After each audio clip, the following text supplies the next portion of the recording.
जैसा कि 30 क्वेश्चन मैं लैट टेस्ट के पहले ही अपनी फर्स्ट वीडियो पे शेयर कर चुका हूँ, जो 12 नवंबर को पूछे गए थे।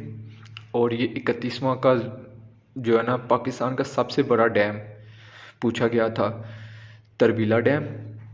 32 में 1950 था, 52 जब पाकिस्तान का जीडीपी 4% से बढ़कर 9% जीडीपी हो गया।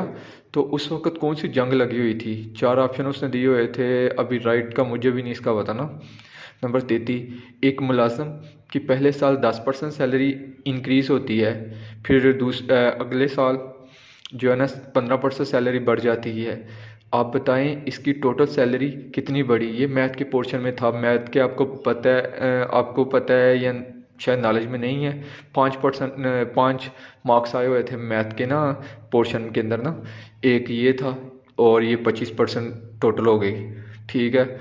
और 34 पे कहता है कि 15 केजी दूध के अंदर खालस 95% है दूध, बाकी मिलावट है 5% ना की जाती है। इसी तरह 10 केजी दूध के अंदर खालस 65%, बाकी मिलावट की जाती है।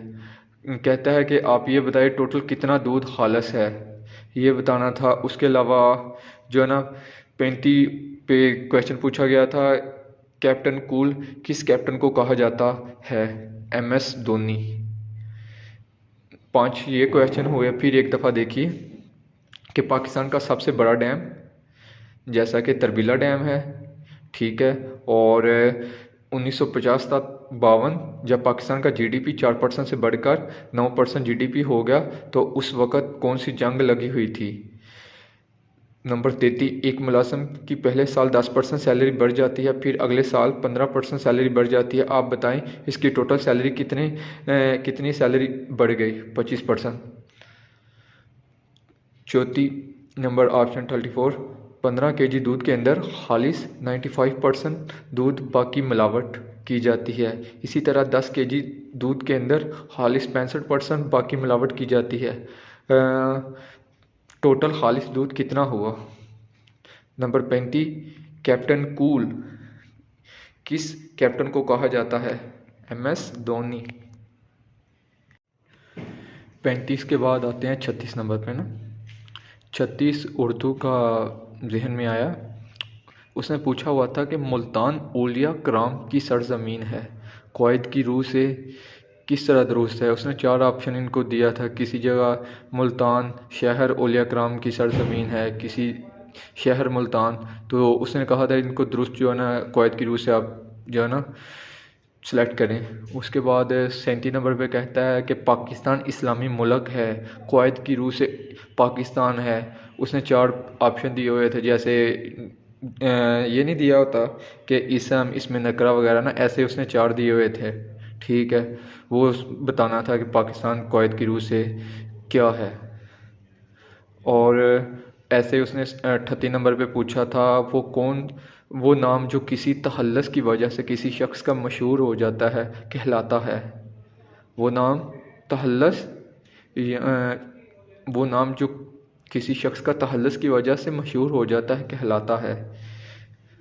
39 पे नेहरू रिपोर्ट कब पेश की गई? आपको पता है ये 1928 में पेश की थी। इसी के अपोजिट ना कायद-ए-आज़म ने 1929 में 14 नुकात पेश किए थे। कभी कभार वो पूछ लेता है कि कायद-ए-आज़म ने 14 नुकात कब पेश किए ना, वो 1929 है और 1928 को जो है ना नेहरू रिपोर्ट पेश की गई।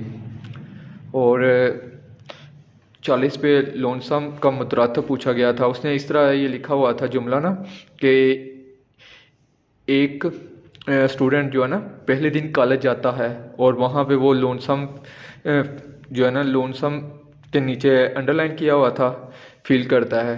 वो अलोन, उसने 4 ऑप्शन दिए हुए थे, अलोन, वरीड और 2-3 और ना। तो उसका मुतरातिफ अलोन, यानी कि लोनसम उदास तन्हा, तो अलोन उसका मुतरातिफ। 40 हो गए और पीछे रह गए, जैसा कि 75 थे पीछे रह गए जो है ना 35। और इंशाल्लाह वो भी मैं आप लोगों के साथ जैसे मेरे नॉलेज में दोस्तों के साथ डिस्कशन करने के बाद आते हैं, मैं इंशाल्लाह वो भी आप लोगों को बताऊंगा। सिर्फ वही बता रहा हूँ कि जो लैट के टेस्ट में आए थे, एक्स्ट्रा एक भी नहीं लिखा। जिस किसी ने टेस्ट दिया है बेशक वो मतलब इनका बगौर मुतालिया कर सकता है कि ये वही क्वेश्चन है जो 12 नवंबर सन 2023 को लैट का टेस्ट लिया गया है।